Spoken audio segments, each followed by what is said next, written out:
har'a gaafa ummati gurraachi hidhatee ummata keenya rukutu qaamni ummata keenyaaf wabii dhaabate tokko hin jiru.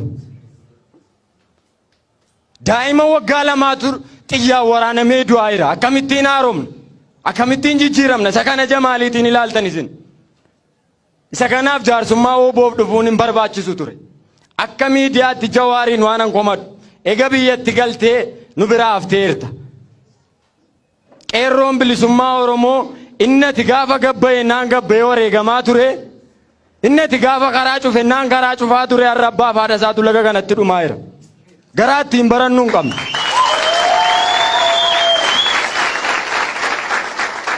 Miidiyaan kee har'a miidiyaa OMN'tu bira OBN jedhamtu iyyuu xinnoo wayyaadha. Hin jirtu nu bira. Sababii si jaallannuuf sababiiti kan keenya taateef immoo akkasiin jenna. Inni lammaffaan kanan jechuu barbaadu dinagdeedhaanis dadhabsiifamaa irra keessumaa lixa Oromiyaa. Nuti Oromoonni maccaa nagaa qabna. Gadaan bulaa turree arras safuu qabna jaarsolii keenya abboota keenya ni kabajna. Garuu gama mootummaatiin hayyuun keenya dhabamaa jira. Waraanni dheengaddana jootti nama lama baajaajii keessatti rukute shakkinee ajjeefnee daa'ira jaguute. Kuni biyya Oromoon bushaa jiru keessatti maqaadhaaf. Akkasitti duunee gatii dhabaa jira. Dhiigi nama keenyaa karaa irratti dhangala'eef. Kunoo Arabilega kanaa iyyuu hidhatee jira ooboo irraa maaliif hiiku? Eeyuutu hidhachiise isaaniin biyya Itoophiyaa keessa qaamni hidhate danuu jira. Kan ooboo maaliif mataa nama dhukkubseessa? Ilmoo Oromoof kan wabii dhaabbatu yoo jiraate ooboo qofaa ooboo beena. Kanaaf itti ciccinna.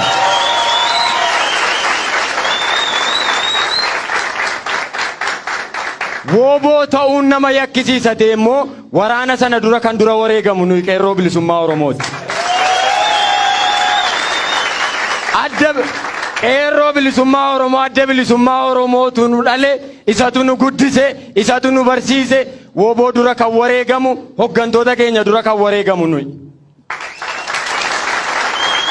Inni lammaffaan Addisuu Araggaa milkeessaa miidhagaa taa'ee danda'a afaan galatoomaan jedhaan dhaabi isaanii dhaaba dadhabaa ta'uu nutti agarsiisan.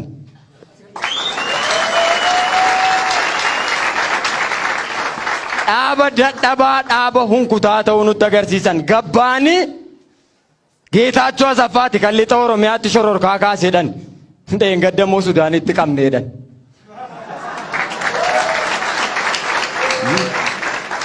Haqaaf qabsoomni karaa cufuun hin barbaachisa yoo ta'e waraanni bilisummaa Oromoo rukutamu utuu nuun teenyu karaatti cufanna malee.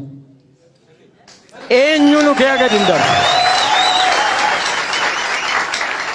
Magaalaa kanatti amma namni kaambiitti hidhamee jiru jira. Mucaan maaramaa Geetaachoo jedhan meeshaa nurraa bituuf dhufeedhan utuu inni mana isaatti galu mootorii irraa buusanii qabanii birrii 5,000 waraanni wayyaanee harkaa fudhatee kaambiitti hidhameera. Qaamni dhaqee gaafate hin jiru nama kana. Waraana akkasitti nu hidhaa jirudha. Hiriiratu geggeeffame dhamee dheengadde ijoolleen keenya mana murtiitti dhiyaachaa jirti yakkaan. Kuni biyya Oromoon geggeessaa jiru keessatti. Kanaaf waan an jedhu har'as boris lixi Oromiyaa kara tokko nu buqqaasaa dinagdee nu dadhabsiisaa. Akka Oromootti birmannaan nu godhame hin jiru. Galanni isaanii bilisummaa ta'u ijoolleen Harargee dheengadde gargaarsa fidanii turan.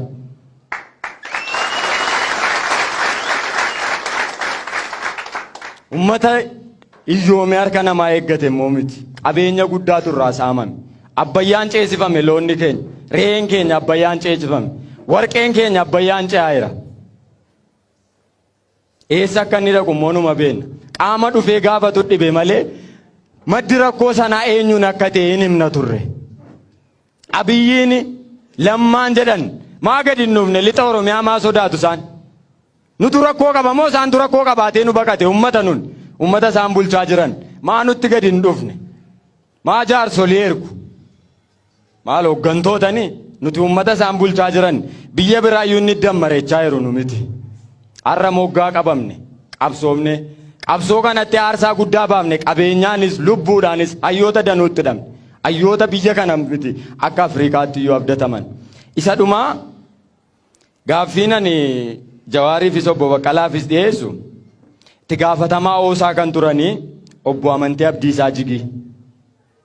lammii Ingilizii kan ta'an kan namichi inni duraan biyya kana bulchaa ture buufata xiyyaaraatti fuusise hagarraa lafanni jiru hin beeknu.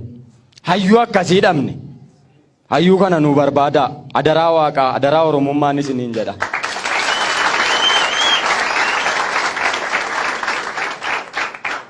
Hagarraa qara laalaa irraa namoota baay'ee galee hidhame namoota baay'ee lafa isaanitti awwaalaman illee dhageenyeerra isa kana garuu qara laalaaf awwaalannee garaan kutannee jiranneen ta'e isa xumuraa waanan jechuu barbaadu akkuma obboleessi koo amma kaase dhimma ooboo irratti murtii nuti qabnu tokkichaa fi tokkicha innis wabii dhabne seera dhabdummaan lixa wallaggaa keessa hin jiru qaamni saamicha geggeesse hin jiru lammaan dheengaddoo hospitaalli cufameera barataan barumsarra hin jiru kaadiree akkasii qabu as keessaa har'a sababii keessaniif manni barumsaa kun hafe malee jira manni barumsaa. Dheengadda gaafa karaa cufnu ani akka qeerroo bilisummaa Oromootti qeerroo bira hin jira karaa ampuulaansiin darbu qeerroo bira dhaabatee banaa'eera gaafa daandii cufnu yoo akkasitti qabsaa'ara isa kanaaf lixa Oromiyaa keessa rakkoon hin jiru nutti gadi kottu yoo dhuguma biyyi kun si harka jirate ummata kana bulchaa hirtate gadi kottu dhimma ummata keenya buqqeetti dura furmaata kenna qaamachi ummata keenya hidhaterraa dura eegsisi yakkamaarraa. Wabii nuti qabnu immoo Lammaas miti Abiyyiis miti eenyus miti waraana bilisummaa Oromoo tokkicha galatooma. Baaf kibbaa sassaabee walitti nu qabee fi maal gochuu dandeenya?